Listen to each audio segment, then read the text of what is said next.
I like Order. it, and I love it. Hello everyone and welcome to another movie review video. I don't get the chance to see many movies during their opening weekend, but I just had to see what the heck a Minecraft movie was gonna look like. The first teaser trailer was really weird and I didn't want to go anywhere near this thing. Then the second trailer dropped and it showed that it was going to go all in on the silliness. By the time all of the chicken jockey and flint and steel memes rolled around, the movie won me over. So I bought a ticket and on Thursday I watched a Minecraft movie. Now I've pretty much only seen bad reviews for it, but in all honesty, I liked it. I had a good time. I laughed, I cringed, and I got to hear Jack Black name pretty much every single thing that exists in Minecraft. Now in all fairness, my expectations were dirt low, hell, even bedrock low, which I think is key for getting some enjoyment out of this movie. You have to know what you're getting yourself into. You're watching a Minecraft movie for God's sake, directed by the dude that made Napoleon Dynamite and Gentleman Broncos nonetheless. This movie worked for me because I just let it take me on the dumb little ride it wanted to take me on. When it was cringe, it was cringe. I rolled my eyes or sighed a handful of times in the theater. But when it was funny, it was pretty damn funny. A large amount of the bits and jokes got me to chuckle. Everyone goes all in with their performances, and that's what makes this movie so enjoyable in my opinion. Jason Momoa and Jennifer Coolidge were fantastic. Jack Black, while not all of his moments were great,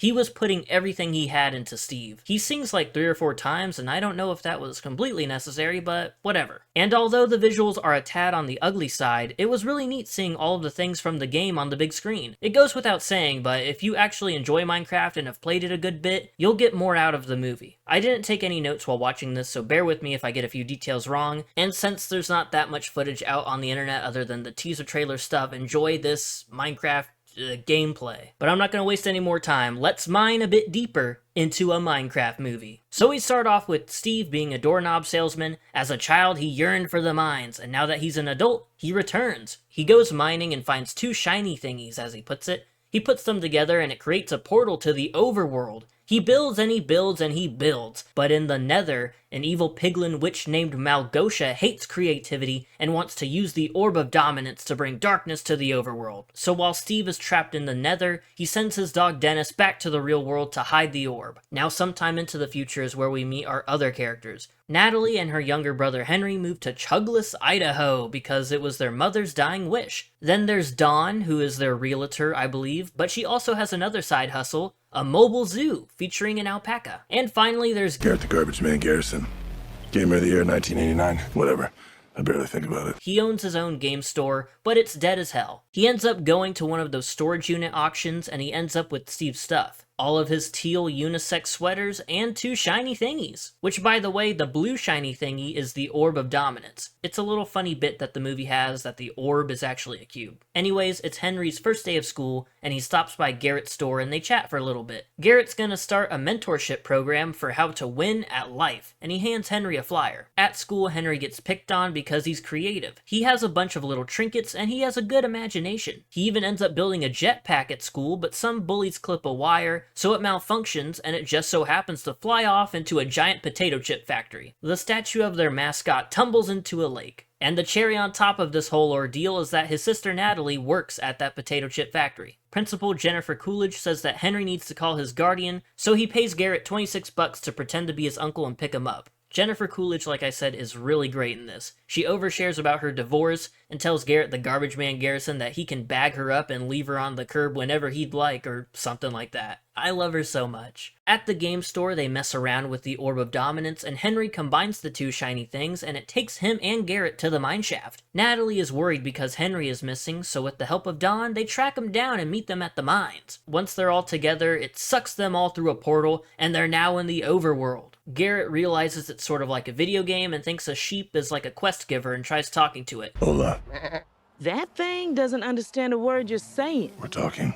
But then suddenly, it's nighttime. While they're all running away from skeletons and zombies, the orb gets shot and it breaks. During all of the chaos, there's a pink sheep that just gets eaten by zombies. Henry learns the physics of this new dimension that they're in, so he breaks a tree and builds a wall to protect himself, Nat, and Dawn. Garrett finally meets up with them, but the zombies break through the walls and chase them to the roof. Here's where Steve shows up and he goes all pro wrestling on these zombies. He hits a clothesline, a super kick, and even a flying elbow drop. It becomes day and the rest of the zombies burst into flames. Who are you? I I'm Steve. Before all of this, Steve was trapped in the Nether, and when Henry used the orb, it alerted Malgosha and her army. She sent Steve to go bring the orb to her. And another note, a villager went through the portal to the real world, and he ends up getting hit by Jennifer Coolidge's Jeep Grand Cherokee. Oh no, not again. She invites the villager out to dinner with her. So back to Steve and friends. Steve wants the orb, but Garrett demands he fix the other half of it in order to go home. They make a deal and have to head off to the Woodland Mansion. First they have to gear up, so they go to a village. Most of this part of the movie was shown in the trailers. We get Steve's lava chicken shop and he sings a song. Steve shows off his stash of goodies, and he also teaches Garrett and Henry how to use a crafting table. Malgosha sends a piglin named General Chungus to go retrieve the orb. The piglin army attacks the village that they're in, but everyone fights them off, and eventually Dawn and Natalie get separated from Garrett, Steve, and Henry. Now here's where something absolutely crazy happens. Steve only has 2 elytras to escape this piglin army. Garrett shoves Henry off the ledge that they're on, and then Garrett jumps after him. But like I said, Steve only brought 2, so he has to jump off and ride Garrett, and he says, "Just let my hips guide you." But then there's a bit where they have to fly through a hole in a wall, so Jack Black and Jason Momoa 69, I'm not making any of this up, they 69, and they squeeze their legs together to like cushion each other for protection or whatever, and they're able to make it through the hole,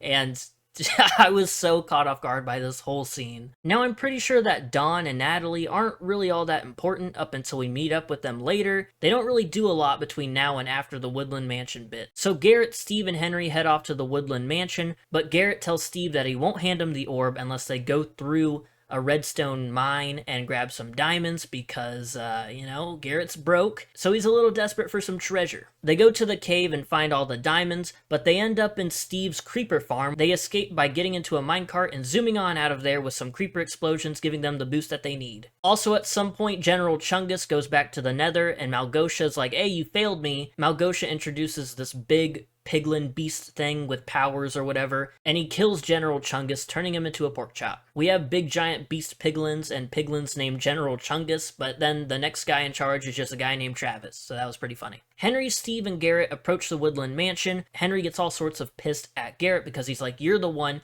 that led us on that detour because you're greedy and I don't like you." And Garrett's like, "Oh, don't be mad at me, come on, man. Here's the orb that I took from you a while ago." And that just pisses off Henry even more. So the Woodland Mansion is guarded by pillagers, specifically Vindicators, or whatever they're called. They have axes. If you play Minecraft, you know about pillagers. And the piece that they need to fix the orb in order to go back home is at like the very top in a storage area, I believe. So Jack Black and Jason Momoa distract the pillagers by singing a song about friendship or some crap like that, and Henry's checking the storage area and he runs into an Enderman. The thing about Endermen is that you can't look them in the eyes, otherwise they'll fry your brain or something like that. Jack Black says that they like fry your brain or whatever. So while that's going on, the pillagers end up just capturing Jason Momoa and Jack Black, Steve and Garrett, and this is where we get it. The greatest scene from the Minecraft movie.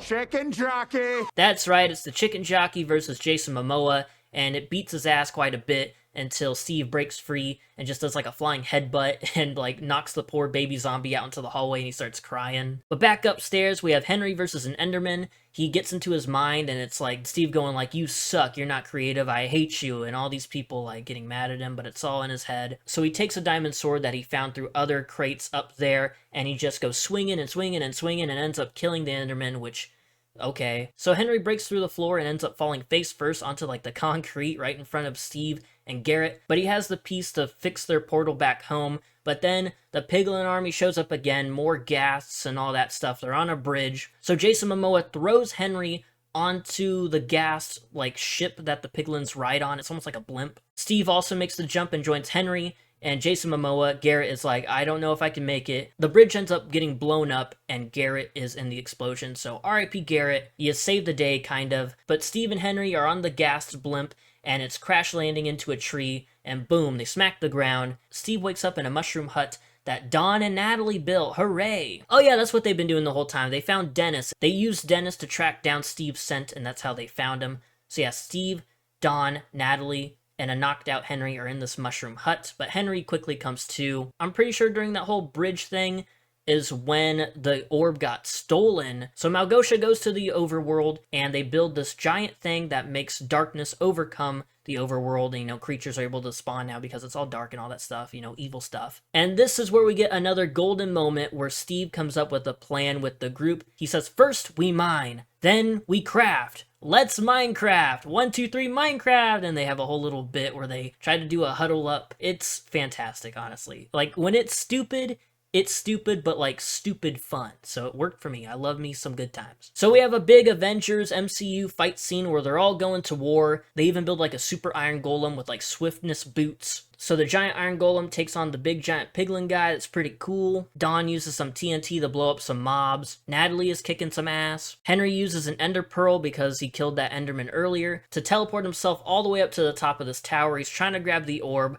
but then an explosion goes off and he's about to fall to his death. And then out of nowhere, Garrett's back, baby, on a gas blimp thing, and he saves Henry. And then they pull on one of the gas's like little tentacles, and it sends a fireball into the portal tower thing, and it blows it up, it breaks it, and they catch the orb, you know, to go back home later on. Malgosha's evil army is defeated. It's daylight, so all the piglins are like burning up, and so Steve walks up to her, and she's like kind of fizzling away, burning up, and she's like, come closer, I have to tell you something. He's like, you're just gonna stab me with a little sword, aren't you? She goes, no, I promise I won't. So he goes next to her. She weakly just tries to stab him. He's like, oh, come on, man. And it happens 2 or 3 more times where she's like, no, for real this time. I don't have a knife. I won't stab you, I promise. And he goes up, and then she, and he's like, dude, you're the worst. So many funny bits and gags in this movie. They almost all worked on me. So we're at the end of the movie. They get their portal up and ready to go home. They're like, hey, Steve, you know, bring some of that creativity to the real world. Haha, all right, see ya. And he goes, you know what?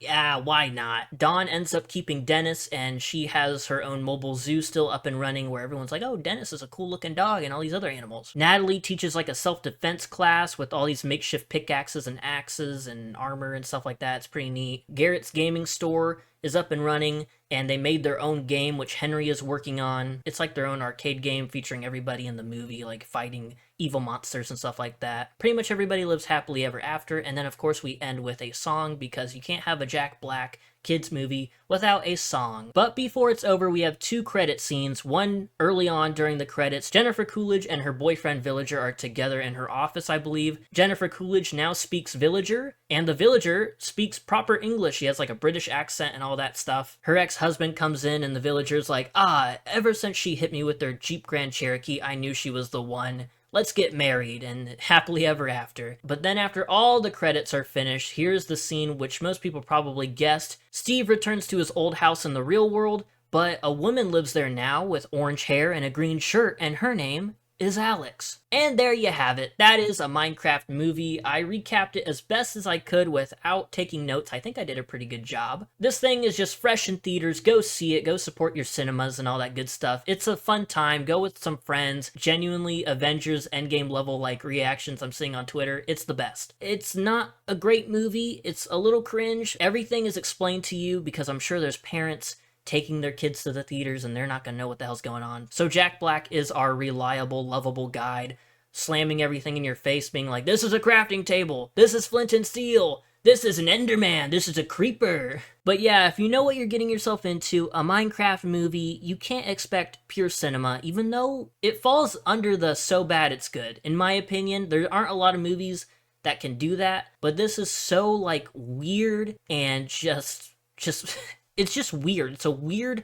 kind of ugly movie, but they play into it so hard. They're not treating this thing like it's The Godfather. They are just having fun. Definitely a lot of love went into this thing because 1, it was probably just like a silly project to make, and 2, they probably knew it was going to make a crap ton of money, and I'm sure it will. I go in and out of my Minecraft phases. Right now I actually am playing on a Minecraft server with all of my friends, so this movie kind of came out at the perfect time. Thank you for watching. I know this is a different looking movie review because there's actual like Minecraft footage in here, but I hope you enjoyed it. I'll see you in the next video. Goodbye.